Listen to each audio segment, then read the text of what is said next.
आइए देखिए सत्य से भरपूर बेबाक आज मीडिया ग्रुप से मैं मोहम्मद शाहरुख लाया हूं आपके लिए आज के समाचार। कैंसर दुनिया की सबसे खतरनाक बीमारी में से एक है। भारत में हर साल कैंसर के लाखों नए मामले सामने आते हैं। कैंसर भारत के आंकड़ों की माने तो 2018 में कैंसर की वजह से कुल 7,84,821 लोगों की मौत हुई थी, जिसमें 4,13,519 पुरुष और 3,71,302 महिलाएं शामिल थीं। कैंसर कई प्रकार के होते हैं, लेकिन पुरुषों में मुंह का कैंसर और महिलाओं में स्तन का कैंसर सबसे ज़्यादा पाया जाता है। चिंता की बात यह है कि विज्ञान के पास अभी तक कैंसर का पक्का इलाज नहीं है, लिहाजा कैंसर से हर साल बेहिसाब मरीजों की मौत हो जाती है। दरअसल बीमारी के शुरुआती दौर में इसका पता लगाकर इलाज शुरू किया जाए तो इससे बचा जा सकता है, लेकिन बीमारी जब विकराल रूप धारण कर ले तो इससे बचना बहुत मुश्किल हो जाता है। इसके पीछे एक सबसे बड़ी वजह यह है कि लोगों को कैंसर के शुरुआती लक्षणों के बारे में पर्याप्त जानकारी नहीं होती, जिसकी वजह से पीड़ित के शरीर में कैंसर तेज़ी से फैलता रहता है और फिर उसे पूरी तरह से नष्ट कर देता है। कैंसर के शुरुआती लक्षणों को यदि पहचान लिया जाए और समय पर इलाज शुरू कर दिया जाए तो मरीजों को बचाया जा सकता है। आखिर ये कैंसर कैसे होता है और इसके शुरुआती लक्षण क्या होते हैं, इसके बारे में जानने के लिए आज हम मुरादाबाद के डॉक्टर सत्यवीर चौहान के साथ कैंसर रोग के बारे में, उपचार के बारे में हुई वार्ता को आपके साथ साझा कर रहे हैं।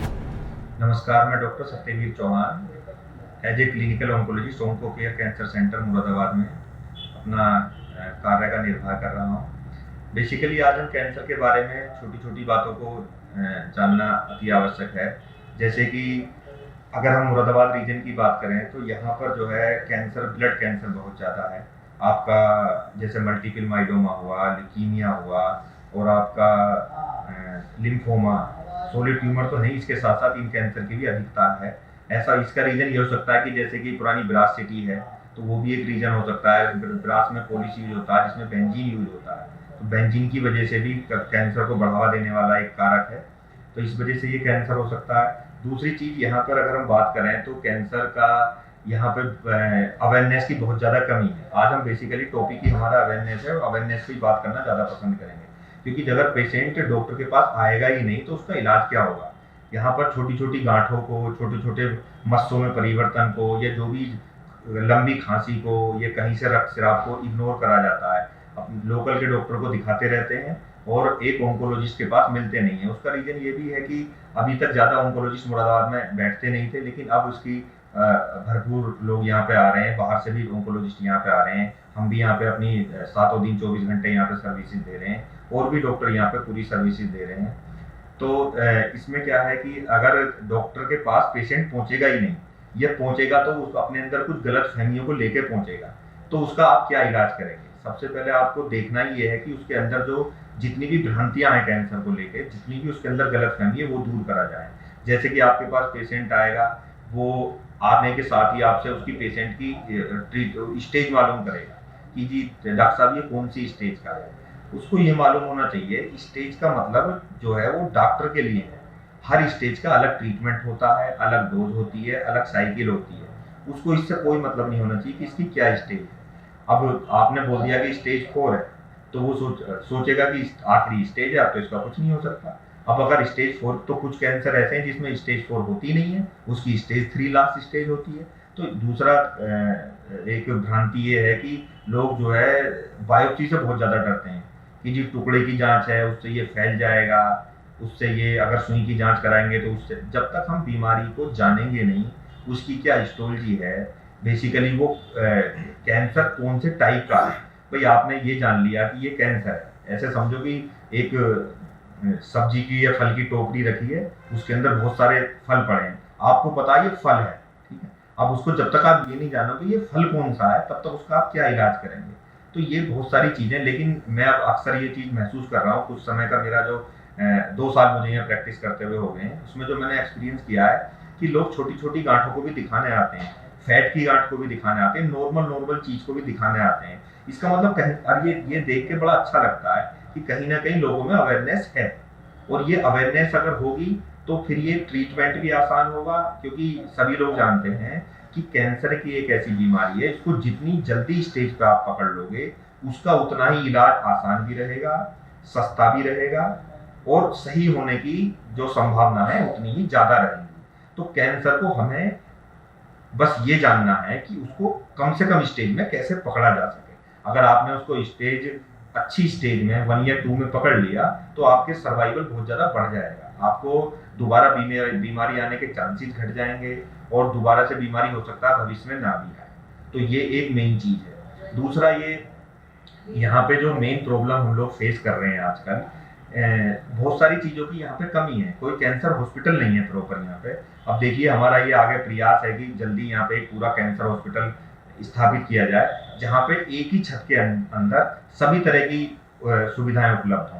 आपको पैट स्कैन वहाँ पे हो जाए जो उसकी जांच में मुख्य योगदान करता है। दूसरा, आपका बायोप्सी यहीं पे हो जाए, बायोप्सी की सारी इन्वेस्टिगेशन यहीं पे हो जाए, सर्जरी यहीं पे हो जाए, ब्लड कैंसर के लिए हिमेट की यहीं पे सब कुछ हो जाए, रेडियोथेरेपी जो काफ़ी महंगी मशीन होती है वो रेडिएशन भी यहीं पे हो जाए। क्योंकि अगर सुविधाएं नहीं होती तो उसमें भी ट्रीटमेंट डिले होता है। हमने किसी को बताया कि ये आपको पेशेंट आए कि ये आपको बायोप्सी करानी है, अब वो हमने उसको बाहर भेजना है, उसके लिए ये पैट स्कैन के लिए उसको बाहर भेजना है, तो वो पहले घर जाएगा, फिर सोचेगा, 4-5 दिन अपने इसी चीज़ में निकाल देगा कि अब ये हमें जांच कहाँ से कराऊं। तो उस सबसे भी क्या है कि उसका ट्रीटमेंट कहीं ना कहीं डिले होगा और ट्रीटमेंट जितना लेट होगा उतनी उसकी स्टेज बढ़ती जाएगी। हमें ये जानना जरूरी है कि ये हर सेकंड, हर मिनट, हर घंटा ये बीमारी बढ़नी ही बढ़नी है। इसको जैसे ही हमको पता चले कि ये बीमारी हमें हो गई है, उसका कुछ ना कुछ इलाज उसी समय स्टार्ट हो जाना चाहिए। तो इन्वेस्टिगेशन में हम जितना डिले करेंगे उतना ही ट्रीटमेंट डिले होगा और उतना ही उसका आगे का सर्वाइवल उतना ही कम होता चला जाएगा। अब हम पैट स्कैन के लिए हमें यहाँ से दिल्ली मरीज भेजना पड़ता है, दिल्ली, गाजियाबाद, मेरठ, तो उसको उस स्कैन को कराने के लिए कई दिन लग जाते हैं। क्योंकि आज वो घर जाएगा, सोचेगा, अगर ये सारी सुविधाएं यहीं पे उपलब्ध हों तो पेशेंट फिर सोचेगा नहीं। क्योंकि आजकल कोई ट्रीटमेंट, सरकार के सराहनीय प्रयासों से कैंसर का ट्रीटमेंट बिल्कुल भी महंगा नहीं है, बिल्कुल भी। आजकल हम महसूस कर रहे हैं कि केस हमारे पास कैंसर के बहुत ज़्यादा आ रहे हैं। अब उसका रीजन एक तो यही है कि कैंसर बढ़ रहा है। कैंसर पहले भी था, लेकिन पहले लोगों में अवेयरनेस नहीं थी और ट्रीटमेंट नहीं करा पाते थे। आजकल सरकार ने आयुष्मान कार्ड बना दिया है। आयुष्मान कार्ड से कैंसर में बिल्कुल कोई ट्रीटमेंट को मना नहीं करता और उससे अच्छा इलाज मिल सकता है। 5 लाख तक का इलाज उसको मिलता है। और नॉर्मली जितने भी कैंसर हैं, सब कैंसर को तो मैं नहीं कह सकता, 5 लाख के अंदर उसका पूरा इलाज संभव है। बल्कि उसके कार्ड के कुछ पैसे बच भी जाएंगे। उससे 5 लाख से कम में ही उसका पूरा ट्रीटमेंट खत्म हो जाएगा बिल्कुल। तो ये सरकार का बड़ा ही सराहनीय प्रयास है। और दूसरा, मेरा यहाँ पर्पज जो है ये बताना जरूरी है कि बिल्कुल भी कोई भी दवाई अब कैंसर की महंगी नहीं रह गई है। सरकार ने बहुत सारी दवाइयों को बहुत सस्ता कर दिया है। पहले जो इंजेक्शन 30-40 हज़ार के आते थे और 2200-2300 रुपए के आ रहे हैं। लेकिन आप डॉक्टर के पास पहुंचे तो अपने मन के अंदर ही ये सब बैठ जाना, ये बना के बैठ लाना कि साहब ये बायोप्सी नहीं करा सकते, स्टेज 4 का कैंसर है, इलाज के लिए जाएंगे तो हमारे घर बिक जाएंगे, हमारी जेब खाली हो जाएगी। इन सब चीज़ों का कोई मतलब नहीं है। आप एक बार डॉक्टर के पास जाइए और डॉक्टर के पास पहुंच के उससे अपनी सारी चीज़, यहाँ पे ये भी बहुत बड़ी प्रॉब्लम है कि डॉक्टर साहब सब बात नहीं करते, ये नहीं करते। आप सब कुछ पूछिए, एक बार में समझ ना आए, इलाज शुरू करने से पहले दोबारा से पूछिए, क्या स्टेज भी पूछिए, क्या आउटपुट, कितना खर्च करने में कितना फायदा मिलेगा, ये भी पूछिए, बिल्कुल बिना किसी घबराए, निसंकोच। और अगर कहीं भी कोई नहीं बता रहा हो तो मेरे पास आइए, मैं उनको सब बताऊंगा, बिल्कुल निसंकोच। अगर, क्योंकि हम जब बीमारी के बारे में अपनी जानेंगे ही नहीं तो उसके इलाज का कोई मतलब नहीं है बिल्कुल भी। सर, मैं नन्हे सिंह नन्हेराम प्रजापति, जिला मुरादाबाद, पीतल नगरी के पास में बलदेवपुरी। हमारी पत्नी का नाम है निमिया देवी। जब मैं यहाँ पे आया था, मेरी पत्नी की हालत बहुत गंभीर थी। इतनी गंभीर थी कि जैसे पीला केला होता है, बिल्कुल पीला। और आज मैं यहाँ पे आया हूँ, सतबीर चौहान डॉक्टर साहब, इनके द्वारा मेरा इलाज हो रहा, मेरी घरवाली का। आज 22-23वां दिन है। बहुत फ़ायदा है, काफ़ी फ़ायदा है। फिलहाल इस खबर में बस इतना ही। शहर और राज्य की हर छोटी और बड़ी खबर देखने के लिए बने रहिए आज मीडिया ग्रुप के साथ। धन्यवाद।